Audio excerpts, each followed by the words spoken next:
বাংলাদেশ আওয়ামী লীগ যখন ক্ষমতায় ছিল মাঝে মাঝে আমি বিএনপিকে এই ধরনের নসিহত করতাম বা দিতাম যে ভাই দেখেন আপনারা এই যে একটা অবস্থানে আছেন, এই অবস্থানে থেকে এই ধরনের কর্মকাণ্ড করলে আপনাদের কপালে আরো দীর্ঘমেয়াদী শনি বা দুর্দশা লাগা ছাড়া কোনো কিছু হবে না। আজকে যেই সংগঠনটাকে সরকার নিষিদ্ধ করে দিছে, রাষ্ট্র কর্তৃক নিষিদ্ধ হয়েছে ছাত্রলীগ।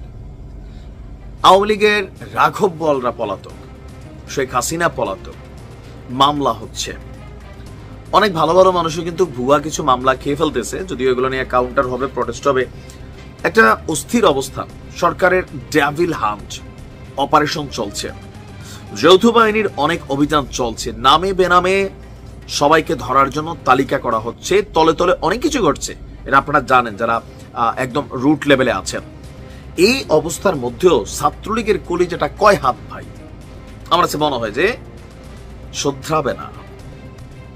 এখন দেখেন ঘটনা কি, যেই ঘটনা ঘটছে, এরকম ঘটনা ঘটতে থাকলে শেখ হাসিনা বাংলাদেশে আসবে, আওয়ামী লীগের যারা একটু স্বপ্ন দেখছেন, প্রিপারেশন নিচ্ছেন, ভাই সেই আশায় পানি, মনে হয় না আসবেন। কেন?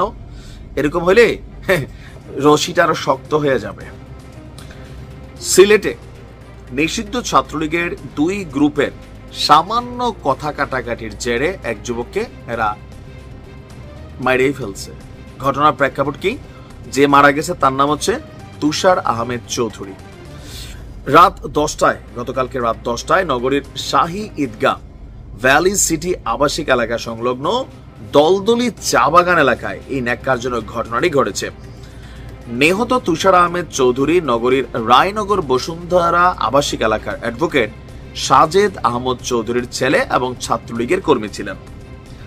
তিনি আত্মগোপনে থাকা সিলেট মহানগর আওয়ামী লীগের যুগ্ম সাধারণ সম্পাদক বিধান কুমার সাহার সক্রিয় সদস্য ছিলেন বলে জানা যায়।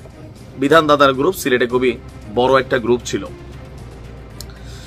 জানা যায় হত্যাকাণ্ডের 2 ঘন্টার মাথায় জাবেদ আহমদ নামে এক যুবককে আটক করেছে পুলিশ।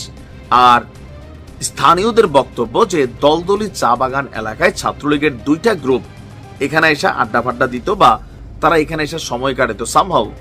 আচ্ছা, এখানে সামান্য কথা কাটাকাটির জেরে তুষারকে ছুরিকাঘাত করে আপনার তার সাথে সতীর্থরা। এই সময় চা বাগানের শ্রমিকরা বাঁচাও বাঁচাও চিৎকার শুনে এসে রক্তাক্ত অবস্থায় তুষারকে উদ্ধার করে সিলেট ওসমানী মেডিকেল কলেজ হাসপাতালে নিয়ে যান। আর সেখানে নিয়ে গেলে ডাক্তার তাকে মৃত ঘোষণা করেন। আর এই ঘটনায় যাকে আটক করা হয়েছে তাকেও ছাত্রলীগের কর্মী হিসাবেই কেউ কেউ বলছেন কমেন্টে, আবার কেউ কেউ বলছেন না দুর্বৃত্ত, কেউ কেউ বলছেন তারই বন্ধু বান্ধব, এর বাইরে অন্য কেউ না। এখন এই যদি অবস্থা হয়, এমনি অটো মামলা খাচ্ছিল। এবার আসেন বিএনপির সময় এরকম কিছু ঘটনা হইতো, কমিটি নিয়ে কোন্দল লাগে তারা তৎকালীন প্রেক্ষাপটে মারামারি করতো, একজন আরেকজনের মার্ডারও করতো, আবার আপনার কি বলো যে মামলা দিত। যখন বিএনপি শুনলেই মামলা হয়ে যেত তখন আবার বিএনপির মামলা দিত। এখন এই যে ছাত্রলীগের যে কোনো একজন নেতারে আরেকজন নেতা মাইরা ফেললো, মামলা কার বিরুদ্ধে হবে? ছাত্রলীগের আরো বহু জনের বিরুদ্ধে হবে। বিধানের এ গ্রুপ বিধানের বি গ্রুপের মামলা দিবে। তো তোমাদের আসলে শেষ হইতে আর সরকার অন্য কোনো দলের লাগবে না, নিজেরাই এখনো পরিস্থিতিটা মনে বোঝো নাই। ক্ষমতায় থাকতো অনেকবার বুঝাইছি যে একদিন বাবা অনেক খারাপ পরিণতি হয়ে যাবে, এই পাংখা পুঙ্খা ভাঙা ফেলবে। ভাঙছে না? ভাঙার পরেও আছে কোনো পরিবর্তন? এই অবস্থা চললে সবাই বলবে ইয়েস, ছাত্রলীগকে নিষিদ্ধ করা ইউনূস সরকার খুব ভালো কাজ করছে, হাততালি দেবে, দোয়া করবে। আর শেখ হাসিনা যদি বাংলাদেশে ফিরে আসার মনস্থির করা থাকেন অথবা আসেন, তার জন্য তো এখানে বিশাল একটা ঝামেলা তৈরি হবে, অপেক্ষা করতেছে। এর মাঝখানে এরকম ঘটনা ঘটলে মনে হয় না আর কি।